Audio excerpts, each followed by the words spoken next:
तो आज जो है क्या पढ़ना है? संख्या, वास्तविक संख्याएं। तो आज से जो है सबसे पहला चैप्टर जिसका नाम क्या है? वास्तविक संख्याएं। वास्तविक संख्याएं।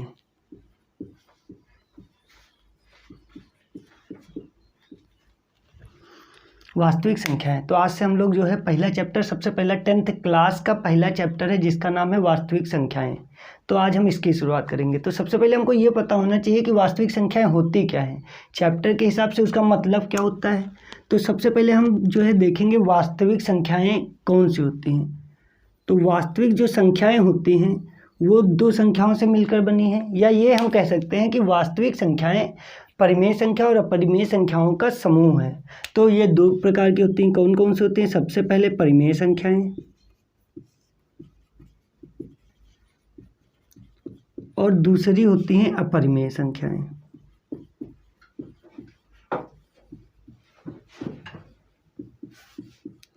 तो यहाँ से हमें ये पता चल गया वास्तविक संख्याएं कितने प्रकार की होती हैं, दो प्रकार की, परिमेय संख्याएं और अपरिमेय संख्याएं। अब हम कैसे जानेंगे कि परिमेय संख्याएं कौन सी हैं और अपरिमेय संख्याएं कौन सी हैं।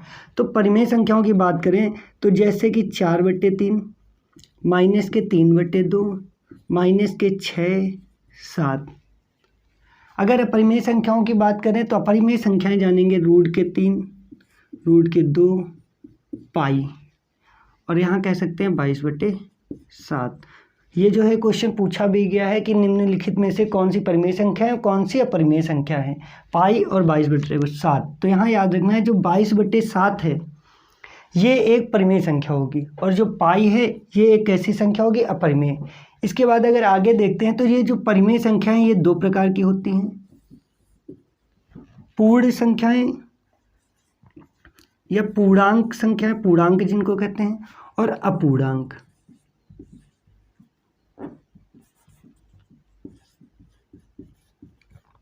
अपूर्णांक।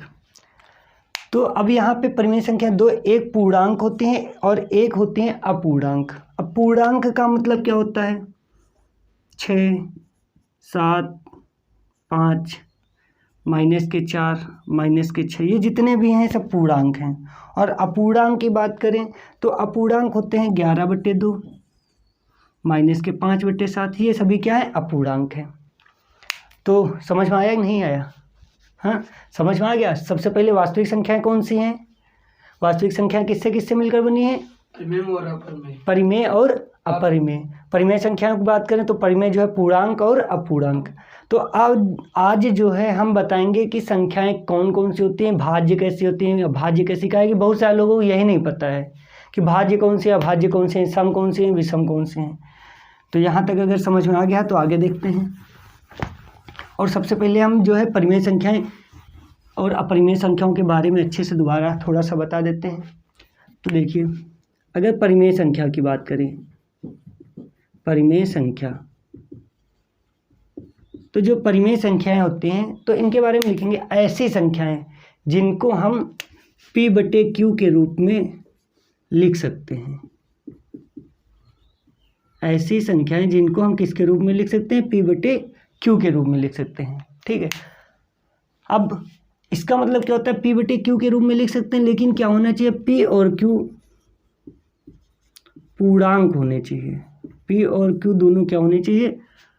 पूर्णांक होने चाहिए। इसके बाद अगर बात करें तीसरा पॉइंट क्या है, तो Q is not equal to 0। तीसरा पॉइंट ये है कि Q जो है 0 के बराबर ना हो। तो यहाँ से हमें समझ में आया परिमेय संख्याएं ऐसी संख्याएं जिनको हम P/Q के रूप में लिख सकते हैं। P और Q जो है वो पूर्णांक होने चाहिए और Q जो है 0 के बराबर नहीं होना चाहिए। अब इसके बाद अगर देखें, जैसे कि अभी हमने बताया था परिमेय संख्या, जैसे कि 4 हो गई, -3 हो गए, 4/6 हो गए, 22/7, ये सभी क्या हैं? परिमेय संख्याएं हैं। 4 है तो 4 के बट्टे में हम 1 लिख सकते हैं, तो P/Q के रूप में लिख सकते हैं। अतः ये क्या हो गई? परिमेय संख्या हो गई। और अगर अपरिमेय संख्या की बात करें तो अपरिमेय संख्या कौन सी होती हैं? तो अपरिमेय संख्या वो संख्याएं होती हैं जिनको हम P/Q के रूप में नहीं लिख सकते हैं।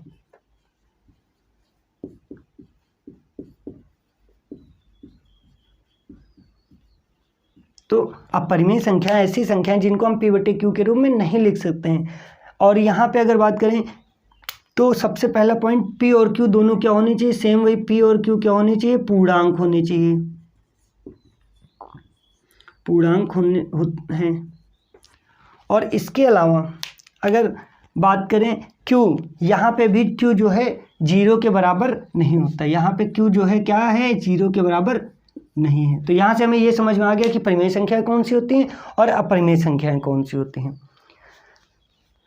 समझ में आया कि नहीं आया? तो बहुत सारे लोग यही नहीं पता है परिमेय संख्याएं कैसी होती हैं और अपरिमेय। तो इसके बाद जो है हम आज बताएंगे कि संख्याएं कौन कौन सी होती हैं और कैसे होती हैं। पूर्ण संख्याएं,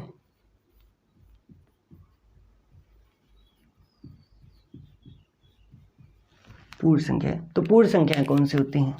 तो पूर्ण संख्याओं के लिए हमेशा याद रखना है कि जो संख्याएं 0 से शुरू हों, 0, 1, 2, 3 डैश डैश डैश, मतलब 0 से शुरू होकर इन्फिनाइट मतलब अनंत तक जाएं, वो होती हैं पूर्ण संख्याएं। और प्राकृत संख्याओं की बात करें तो प्राकृत संख्याएं कौन सी होती हैं? प्राकृत संख्याएं ऐसी संख्याएं जिनकी शुरुआत यहाँ पे देखो, पूर्ण जो होती हैं वो 0 से शुरू होते हैं और प्राकृत जो होती हैं वो 1 से शुरू होती है, 1, 2, 3। प्राकृत का मतलब क्या होता है? ऐसी संख्याएं जो 1 से शुरू हों और कहाँ तक जाएं, इन्फिनाइट तक जाएं। तो पूर्ण संख्याएं ऐसी संख्याएं जो 0 से शुरू होती हैं। अब क्वेश्चन में पूछ लिया जाता है कि प्रथम 4 पूर्ण संख्या, तो पहली तो 0 ही हो जाएगी और दूसरी x और तीसरी x+1, इस तरह से करके मान लेते हैं। अब प्राकृत संख्याओं के बाद अब आते हैं सम संख्याएं कौन सी होती हैं। सम संख्याएं, तो सम संख्याओं की बात करें तो सम संख्याएं ऐसी संख्याएं जो 2 से पूरी तरह से कट जाए, ऐसी संख्याएं जो 2 से क्या हों, विभाजित हों, या 2 से विभाजित होने वाली संख्याओं को हम क्या कहते हैं, सम संख्याएं। जैसे 2, 4, 6, इसी तरह। तो ये सभी संख्याएं जो 2 से कट जाती हैं वो संख्याएं क्या कहलाती हैं, सम संख्याएं। अब अगर दूसरी बात करें तो विषम संख्याएं कौन सी होती हैं? विषम संख्याएं, तो विषम संख्याएं ऐसी संख्याएं जो 2 से पूरी तरह से विभाजित ना हो, 2 से पूरी तरह से विभाजित ना हो। जैसे 3, 1, 5, 7। तो ये सभी संख्याएं क्या हैं, सम संख्याएं, विषम संख्याएं। इसके बाद आगे बात करते हैं भाज्य संख्या और विभाज्य संख्याएं।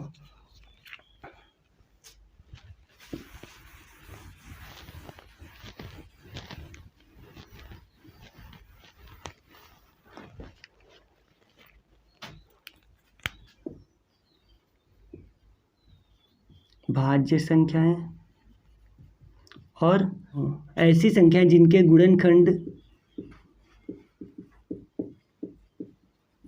गुणनखंड क्या हों, 2 से अधिक हों। जैसे अगर हम बात करें 4 की, तो 4 किससे किससे कट जाएगी, 1 से कटेगी, स्वयं से कटेगी और 2 से कटेगी। तो इसके गुणनखंड देखो यहाँ पे 3 है, तो अतः ये क्या होगी, भाज्य संख्या। जैसे कि 5, अगर 5 की बात करें तो ये भाज्य संख्या नहीं है। अगर 6 की बात करें तो ये 1 से कटेगी, स्वयं से कटेगी और 2 से कटेगी और 3 से। अतः ये इसके भी गुणनखंड 2 से अधिक है, तो ये भी कैसी संख्या होगी, भाज्य संख्या। अब दूसरी संख्या का प्रकार है वो है अभाज्य संख्या। तो अभाज्य संख्याएं कौन सी होंगी, तो ऐसी संख्याएं जिनके गुणनखंड केवल 2 हों, जिनके गुणनखंड कितने हों, 2 हों।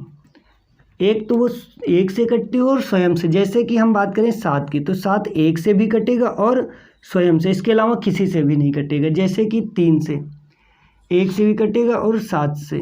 2 की बात करें 1 से कटेगा, यहाँ 3 से कटेगा, 1 से भी कटेगा और ये 2 से भी कटेगा। तो यहाँ पे हमें ये समझ में आया कि जो भाज्य संख्या होती है उनके गुणनखंड 2 से अधिक होते हैं और जो अभाज्य संख्याएं होती हैं उनके गुणनखंड जो हैं 2 होते हैं, केवल 1 से कटेगा और स्वयं से कट जाएगा हमेशा। तो यहाँ पे जो सबसे ज़्यादा ज़रूरी है, क्वेश्चन पूछ लिया जाता है कि सबसे छोटी अभाज्य संख्या बताइए। तो सबसे छोटी अभाज्य संख्या कौन सी होती है? 2। ये जरूर याद रखना है। अब इसके बाद जो सबसे ज़रूरी है क्वेश्चन है सहअभाज्य संख्याएं।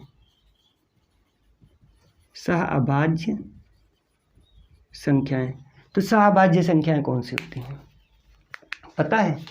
सहअभाज्य संख्याएं, तो इसका जो क्वेश्चन भी है 1 बार 2 बार पूछा गया है कि सहअभाज्य संख्या निम्नलिखित में से सहअभाज्य संख्याएं कौन सी हैं। तो हमें पता होना चाहिए सहअभाज्य संख्या ऐसी संख्याएं